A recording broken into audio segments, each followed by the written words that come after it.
We are ready to deal with all the long tails from section 1 of Texture Time.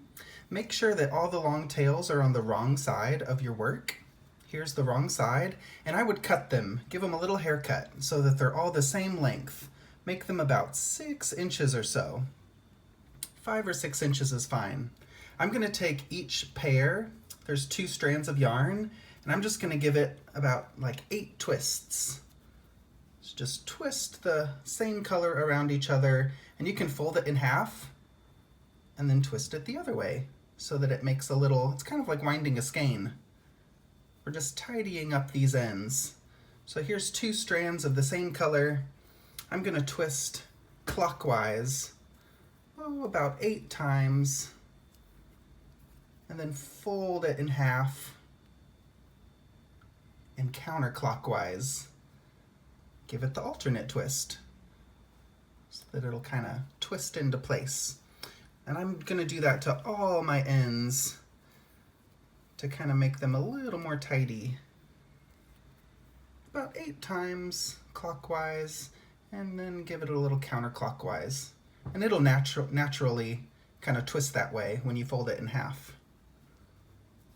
Clockwise. I love coming up with creative ways to deal with ends in your projects. And counterclockwise. And last one.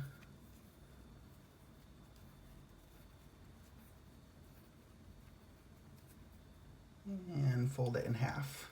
So I'm going to do that to all of mine, and they make these really funky little doodads. I think it's so fun. So on my project, I might actually leave mine like that because I really like them.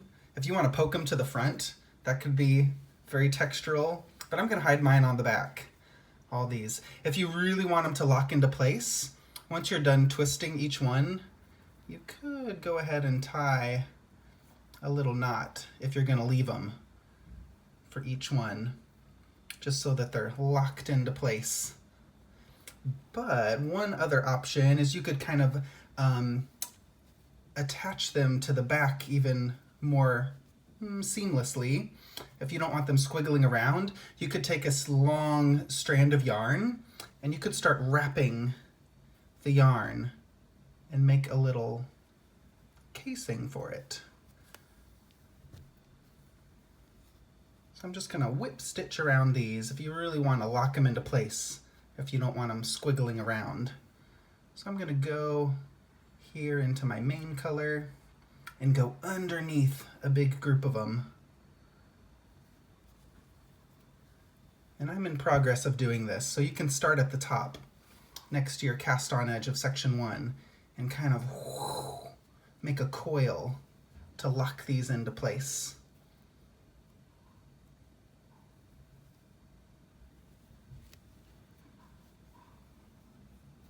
Over a bundle of them, go into the main color underneath the group, and give it a little tug to tighten it.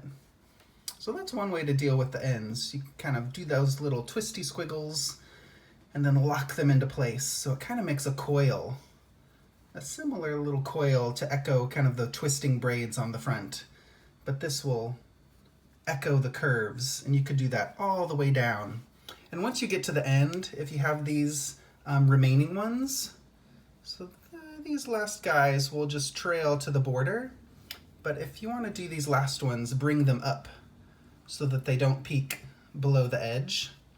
So keep wrapping, and you can whip stitch around the ends, but yeah, as you reach the border, place like the last 5 or 6 of those little twists upwards, away from the bottom edge, from that bound off edge of section 1, so that none of those wiggles go too far beyond the bound off edge. But I really like them. If you want to tie a little knot and let them squiggle and curl, that's one way. Another option, if you don't want to do these little squiggles, you could do a little French braid. I did that in my Marled Magic shawl. You could take all the yarn tails, and you don't have to do the twisty twist first, but you could take all the ends and kind of give them a little braid if you want to try that to hide them. Otherwise, if you don't want to see any ends at all, it's possible to weave them in if you want to. But I really like to leave in my ends instead of weaving in the ends.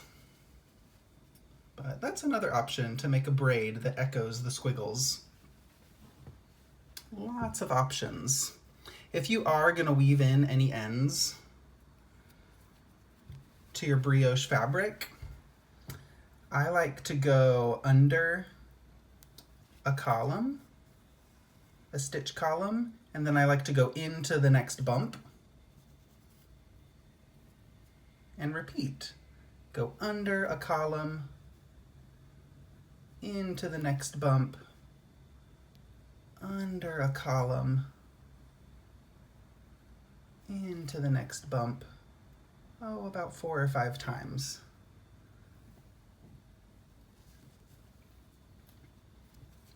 And that will lock a loose tail into place.